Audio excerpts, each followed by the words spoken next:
Now, I got recruited by most teams in the country, but I mean, it wasn't Florida State. It wasn't Florida. Miami national champions came a-calling. So I jumped on a plane Sunday, flew down, and when I got there, we went through the spiel, right? They take you out to Joe Stone Crab. Yep. And I'd never had stone crab in my life. And I looked at the amount of money that was spent in recruiting. I mean, I can't imagine what the bill was that night for all us. Steven Alexander was the tight end that would go on and play for the Washington football team at Oklahoma. He was my roommate. And he must have been playing basketball too, because he was on the same type of trip for me. And so we went through the whole process and went out, had this unbelievable dinner. They showing us what South Beach is, Coral Gables, and Coral Gables, right? That's Coral Gables? Yep. Yeah. And seeing it all. And then when the dinner was over and the coaches said, all right, see you later, they hand you to your host. My host was Bryce Erickson, Dennis's son, who was a walk-on quarterback on the Miami Hurricanes team. And so away we go.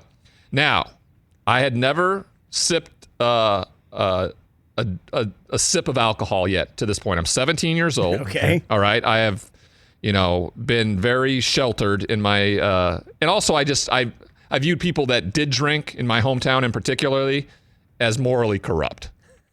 And so I'd show up to parties in high school with a 6-pack of 7-Up and think like I'm just so much better than all of them. You're the big time athlete. Just looking down on them. Fall into. It what wasn't you so wanted to much do. that. It was that for being the jock and the athlete, I was not popular.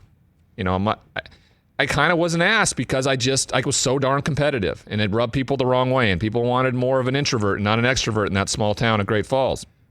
And I pushed people the wrong. And so, and anytime you're wronged by a girl when you're a young age too, and it was kind of the rich kid side of the river in my town, you hold those resentments and you kind of definitely. I said some terrible things. I almost thought about doing a bit with you today, Chris, about like, hey, why don't you interview me as Ryan in 1998 and see how that goes? And man, that would be, I thought it would be kind of a fun. And that's how I was in high school too. Like, I'd show up to parties with the 6-pack of 7-Up and say, you guys are the losers here. I'm gonna be out of this town. You're gonna be pumping my gas type of mentality, right? You were that guy. I was that guy, and Great Falls in my rear view. Yeah, and that was my thought process. To get out of that hometown, I think I had to kind of be that way. Kind of, yeah. Only first-round draft pick out of Montana ever. So I must have done something right. For sure. Should have treated people better. That's the difference in all of this, right? Okay. End up in Miami, fish out of water. I asked, Bryce asked me, where do you want to go? And I'm like, take me to the music store. It had to have been a Sam Goody or something like that. Because guess what? Because Sam Goody. I'm throwing a lot of family members under the bus today. Marsha Leaf, my mother, if it had, censored explicit whatever on the label, so Dr. Dre's The Chronic just came out. And boy, was I was like, I'm there. Or had just come out that summer, and I found a way to get it. And my mom found it for the first time, and I remember she comes walking into my bedroom, like shaking it at me, going, "Who is this Dr. Dre?" And I go, "It's the best rap album that will ever be." I'm just putting that out there right now. So I couldn't. There's no way I could get Doggy Style. I couldn't get Snoop Dogg's album. So we get down to Miami. And they take me to Sam Goody or whatever, the CD store. Probably doesn't even come out in Montana for like months later, And I bought Snoop's album. And I remember the first time I met Snoop here in LA, I told him that story. And he just kind of looked at me. And I'm like, yes, in Montana, where everybody was white, loved your music no matter what. Snoop's universal. It's universal. And he was just so taken aback by that. But it was true. So I got that, and then I bought Pearl Jam's Alive? No, I bought their Jeremy album, I think. Or that was on Alive, wasn't it? I can't remember. Yeah. But I bought Pearl Jam's other album. So those are the two things I bought. And then, I didn't expect us to go out. I wasn't going to really party or anything like that, but he takes me to Dan Marino's Bar and Grill. And he orders me up a Bacardi and Coke. So rum and Coke is was the first drink I'd ever had.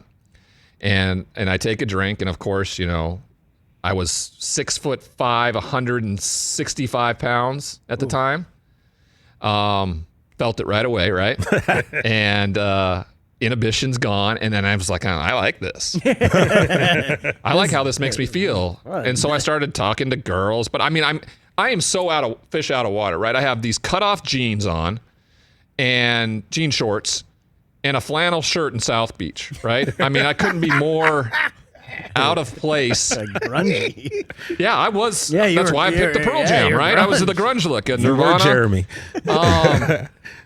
And then he says, "All right, so you want to go to this club with some other of my teammates?" I'm like, "Yeah." Well, a limo pulls up, and so I step into the back, and there is now I don't know this at the time, of course, right?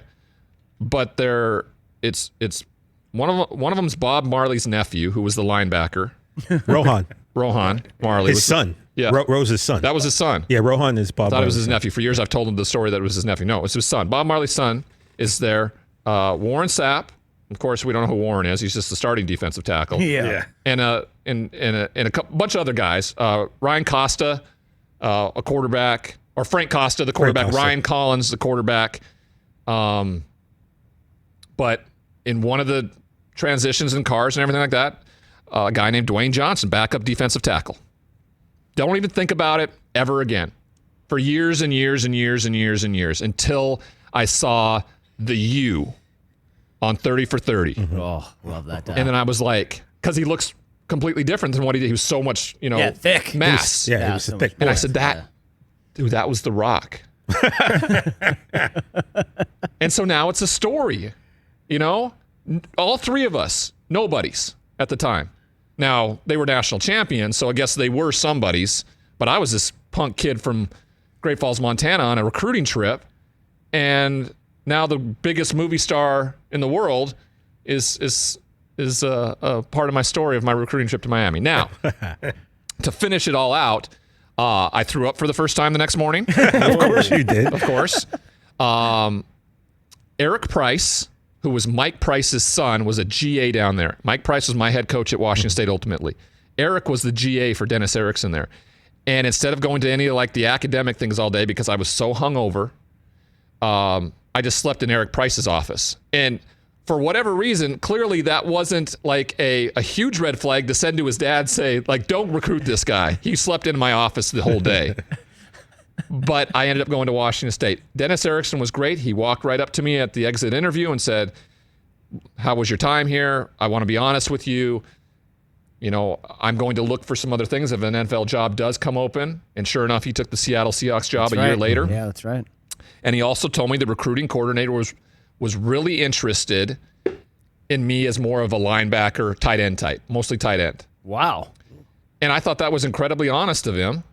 Not to just get me on campus. They ended up recruiting two quarterbacks, a kid named Ryan Clements out of Denver, and Scott Covington, who would play in the NFL for a little bit for the Bengals, I think. Yeah, I remember that. But they were never any good at Miami, really. The teams weren't. I made the decision after that to go to Washington State, and the rest, as we know, is history. That is the recruiting trip to the University of Miami. Just amazing.